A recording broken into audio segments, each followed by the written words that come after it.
Gustong maraming malaman.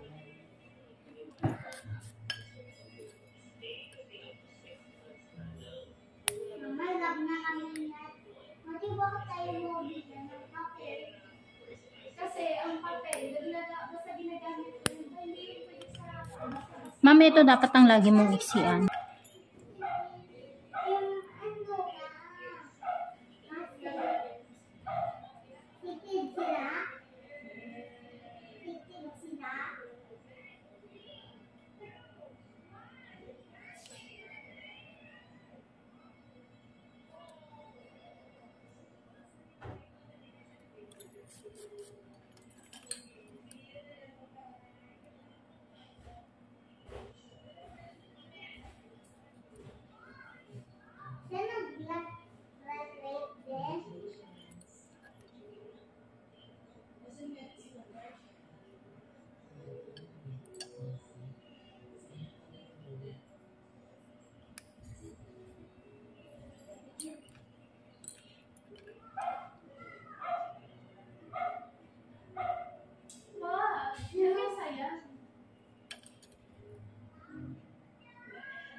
Then, nakit na yung cellphone ko yun.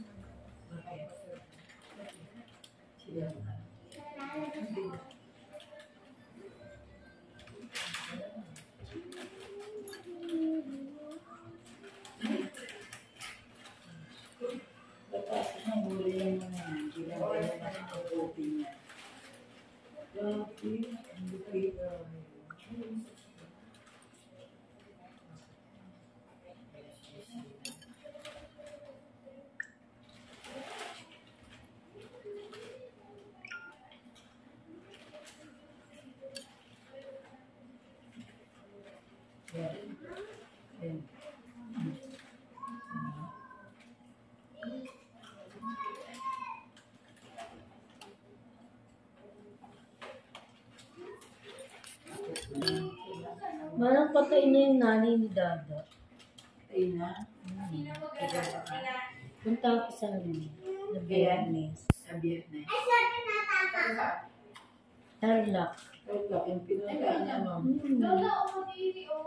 Anong pinamatay mo? Eh di katandaan daw. Ano Sabi ni pumunta Dada. ka? Nandun ba yung matanda? Hindi naman ako pumunta sa bahay nila eh. Ay, baba yung pinuntaan. Kay Del yun. Ah, kay Del. Sakit, ma'am. Hindi. Okay. Kaya ano, pupunta ako sa bahay. Babalik ako linggo na lang. Linggo ng tanghali daw yung living.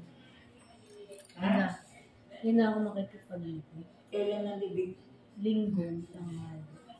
11.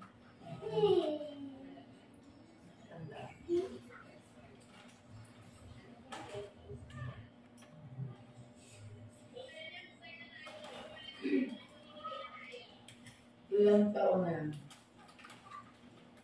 Parang 90 na yan. Nasa probinsya eh.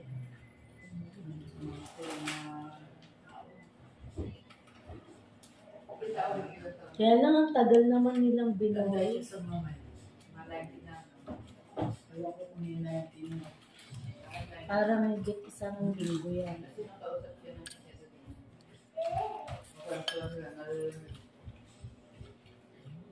buti pala kinuha niya. Si Jun yata kumuha doon. Nagwawari yun. Bakit? Ano daw?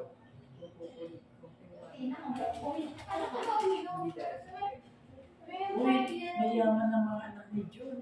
Negosyante yun.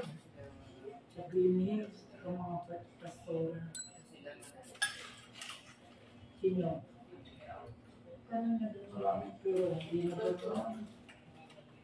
Ang liit lang ng pension ng tita. Ilang? 200. Mama. Oh? Ah. Ganun ba yun? Itim talaga yung kuko niya. Gili, Ayun o. Hindi po yan sira. Dikit po yan, ma'am. nakadikit.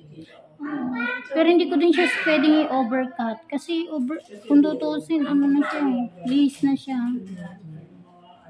Siguro kasi laging nilalagyan ng pure. Ko nga lang yun. Sabi ko parang, ba't mo pa yan nililinis? Kasi baka nahihiya ako dun sa maglilinis.